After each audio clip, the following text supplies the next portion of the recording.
ni gute twisanga ahantu aho abagizi ba nabi basigaye bafata umuntu? Sinzi ejo bundi mwarabyumvise mu Bugesera byarabaye, abafashe umugabo bakamuzirika hanyuma bagafata umugore we ku ngufu areba. Sinzi na muri kumva icyo kintu, ugane wa muvandimwe.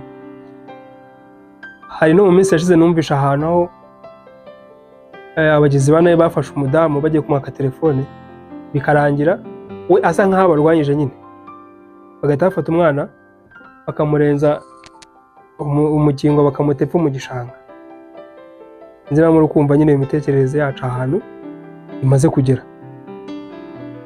Iki ni ikindi kibazo abantu bagakwiye kwibaza, kandi nitwe birimo twebwe abantu.